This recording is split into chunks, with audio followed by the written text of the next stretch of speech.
दशमलव के वर्गमूल उदाहरण, square roots of decimals illustrative examples. दोस्तों, इस वीडियो में आपका स्वागत है। पिछली वीडियो में आपने दशमलव संख्याओं का वर्गमूल ज्ञात करना सीखा। इस वीडियो में हम इससे जुड़े उदाहरण देखेंगे।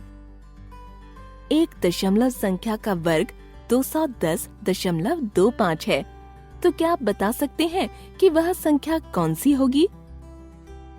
आप चाहें तो वीडियो को यहाँ रोककर सवाल को हल कर सकते हैं। मान लीजिए संख्या y का वर्ग बराबर 210.25 है, यानी हमें y का मान ज्ञात करने के लिए संख्या 210.25 का वर्गमूल ज्ञात करना होगा। इसे हम भागफल विधि से ज्ञात करेंगे। इसके लिए सबसे पहले हम दी गई संख्या के आसपास इस प्रकार रेखाएं खींचते हैं। फिर संख्या के ऊपर बार लगाएंगे। यहाँ पर दो भाग हैं। एक भाग में पूर्ण संख्या है और दूसरे में दशमलव संख्या है। पूर्ण संख्या में हम इकाई स्थान से शुरुआत करते हुए बाईं तरफ अंकों का युग्म बनाकर उन पर बार लगाते हैं। यहाँ 3 अंक हैं, इसलिए इस पर 2 बार लगेंगे।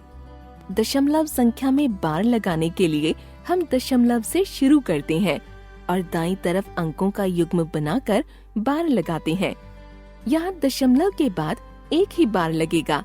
अब वर्गमूल के पहले अंक के लिए हम वह सबसे बड़ी संख्या ज्ञात करेंगे जिसका वर्ग सबसे बाएं वाले बार के नीचे वाली संख्या यानी 2 के बराबर या छोटा हो। क्योंकि 1 का वर्ग 1 है जो 2 से छोटा है, इसलिए वह संख्या 1 होगी। यह भागफल का पहला अंक होगा। 1 को भाजक और सबसे बाएं वाले बार के नीचे वाली संख्या को भाज्य मानते हुए इससे संख्या 1 के वर्ग को घटाएंगे और शेषफल ज्ञात करेंगे। यहाँ प्राप्त शेषफल भी 1 है। अब अगले बार के नीचे की संख्या को शेषफल के साथ लिखेंगे। इससे नया भाज्य होगा 110। अब नए भाजक के लिए हम 1 को 2 से गुना करेंगे। प्राप्त संख्या के दाईं ओर एक रिक्त स्थान छोड़ते हुए नए भाजक के रूप में लिखेंगे। अब हम रिक्त स्थान के लिए वह सबसे बड़ा अंक ढूंढेंगे।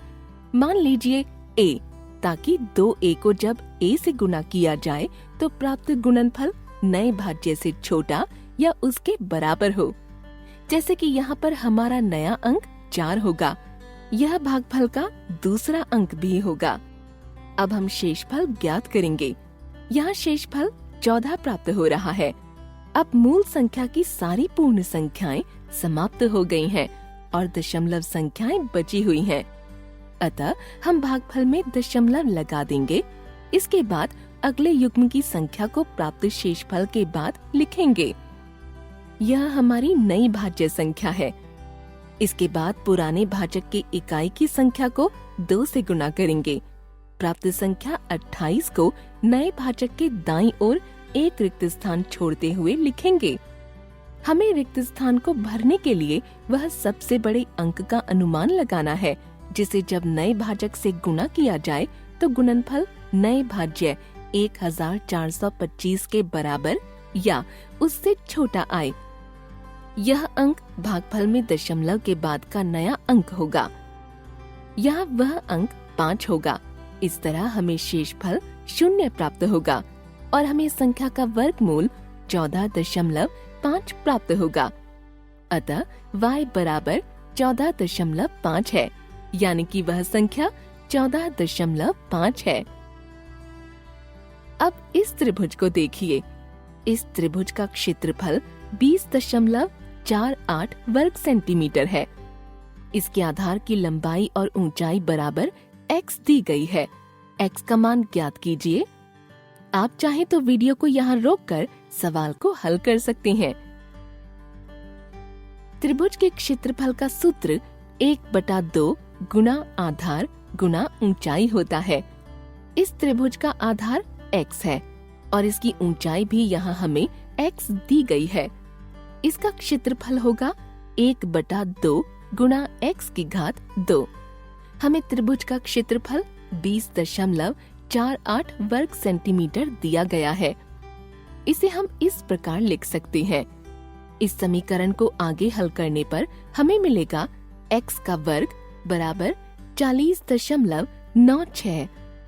हमें यहाँ x का मान ज्ञात करने के लिए 40.96 का वर्गमूल ज्ञात करना होगा। आप यहाँ वीडियो को रोककर इसका वर्गमूल ज्ञात कर सकते हैं। हमें संख्या 40.96 का वर्गमूल यानी x का मान 6.4 प्राप्त होगा। अतः त्रिभुज की ऊंचाई और उसके आधार की लंबाई 6.4 सेंटीमीटर है। इस वीडियो में हमने दशमलव संख्याओं के वर्गमूल से जुड़े कुछ उदाहरण देखे। अगली वीडियो में हम इससे संबंधित एक मिथ्या धारणा देखेंगे। धन्यवाद।